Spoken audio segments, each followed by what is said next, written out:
अंतर्राष्ट्रीय तनाव के बीच में राहत की एक खबर सामने आई है। अमेरिकी राष्ट्रपति डोनाल्ड ट्रंप ने बताया कि ईरान की ओर से गिराए गए F-15 लड़ाकू जेट के क्रू मेंबर को अमेरिकी सेना ने बिल्कुल सुरक्षित निकाल लिया है। ईरान ने शुक्रवार को बताया था कि उसने अमेरिका के F-15 को मार गिराया, जिसमें 2 पायलट सवार थे। पहले पायलट को पहले ही बचा लिया गया था। ईरान ने अमेरिकी F-15 को अपनी वायु रक्षा प्रणाली से नीचे गिरा दिया था। अमेरिकी पायलट को पकड़ने के ईरानी दावे को खारिज करते हुए अब राष्ट्रपति ट्रंप ने दूसरे क्रू मेंबर को भी सुरक्षित निकालने का दावा किया है। तो ईरान में इजराइल की एयर स्ट्राइक के साथ साउथ इस्फहान के कई ठिकानों पर अटैक की खबर है। बताया जा रहा है कि साउथ इस्फहान इलाके में इजराइल की ओर से एयर स्ट्राइक की गई। इजरायली एयर फोर्स की ओर से यहां पर कई मिसाइलें दागी गई। जिस जगह पर मिसाइल अटैक हुआ है वहां से जो तस्वीर सामने आई आप देखिए, काले धुएं का गुबार उठता हुआ नजर आ रहा है। ये इस्फहान शहर है और स्ट्रेटेजिक लोकेशन है ईरान की, वहां पर इजराइल की ओर से अटैक किया गया। तो साउथ इस्फहान के कई सारे ठिकानों पर अटैक हुआ। ईरान के खत्म अल अनबिया सेंट्रल हेडक्वार्टर के मुताबिक दक्षिणी इस्फहान में खाली एयरपोर्ट के पास चलाए गए ऑपरेशन में 2 C-130 हरक्यूलिस ट्रांसपोर्ट एयरक्राफ्ट और 2 ब्लैक हॉक हेलीकॉप्टर को नष्ट कर दिया गया। दावा है कि ये सभी गिरे हुए अमेरिकी फाइटर जेट के पायलट को निकालने के मिशन पर थे। लेफ्टिनेंट कर्नल इब्राहिम जुल्फिकारी ने इसे ईरान की बड़ी सैन्य सफलता बताया। हालांकि अमेरिका ने इस दावे की पुष्टि नहीं की है। ईरान ने ड्रोन अटैक्स किए हैं। ड्रोन से केमिकल फैक्ट्री पर टारगेट किया गया। ये बहुत बड़ी खबर इस वक्त सामने आ रही है। लगातार हमलों के बीच ये केमिकल फैक्ट्री पर टारगेट किया गया है, जानकारी इस वक्त सामने आ रही है। तो ईरान ने ड्रोन अटैक किया। ये बड़ी तस्वीर। युद्ध 38वें दिन में प्रवेश कर चुका है और लगातार हमलों का सिलसिला बढ़ रहा है।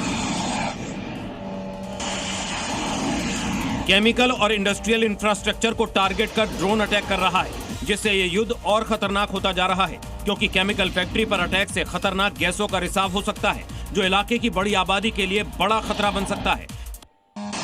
इससे पहले भी ईरान इजराइल की केमिकल फैक्ट्री को निशाना बनाते हुए मिसाइल अटैक कर चुका है, जिसके बाद फैक्ट्री में आग लग गई थी। चीनी कंपनी सिजेंटा ग्रुप के इस प्लांट में पेस्टिसाइड्स और क्रॉप सिक्योरिटी से रिलेटेड केमिकल बनाए जाते थे। दक्षिणी लेबनान में जमीनी अभियान अब और ज्यादा तेज कर दिया गया है। हिजबुल्लाह के ठिकानों पर इजराइल की ओर से कार्रवाई अब और ज्यादा तेज हो गई है। आमने सामने की लड़ाई में हिजबुल्लाह के कई आतंकियों के मारे जाने की पुष्टि हुई है। एक दस्ते को एंटी टैंक मिसाइल से खत्म करने का दावा इजराइल कर रहा है।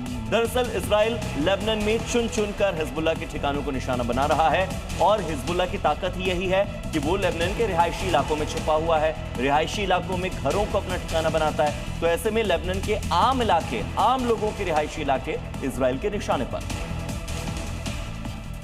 ग्राउंड ऑपरेशन में आईडीएफ ने हिजबुल्लाह के सशस्त्र दलों को नष्ट करने का दावा किया है। आईडीएफ का आरोप है कि Hezbollah anti tank missile fire करने की तैयारी में था।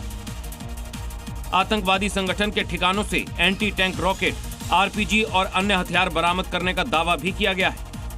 आईडीएफ ने इसे स्थानीय निवासियों की सुरक्षा सुनिश्चित करने की दिशा में उठाया गया कदम बताया। आईडीएफ की डिवीजन 91 की यह मुहिम दक्षिण लेबनान में सुरक्षा बढ़ाने की दिशा में एक अहम कदम माना जा रहा है।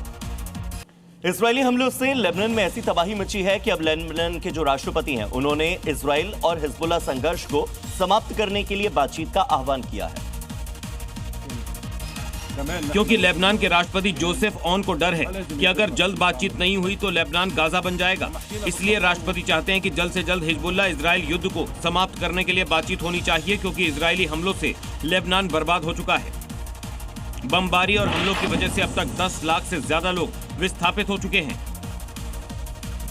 जबकि 1400 से ज्यादा लोगों की मौत हो चुकी है। इसके बावजूद इजराइल साउथ बेरूत पर ताबड़तोड़ बम बरसा रहा है। तो मिडिल ईस्ट में भयंकर युद्ध छिड़ा हुआ है और इस महायुद्ध का आज 38वां दिन हो चुका है। अमेरिका और इजराइल की बात करें, इसकी ओर से ईरान पर लगातार भयंकर हमले हो रहे हैं। ईरान भी कड़ा पलटवार कर रहा है। इन हमलों के बीचों बीच तस्वीरें आपके सामने हैं। ये 8 तस्वीरें, चाहे मादी की बात करें, हाइफा और इस्फहान, शोमरात से लेकर महशहर, बेरूत, बगदाद, चारों तरफ बारूदी प्रहार के बाद तबाही का मंजर आप देख सकते हैं।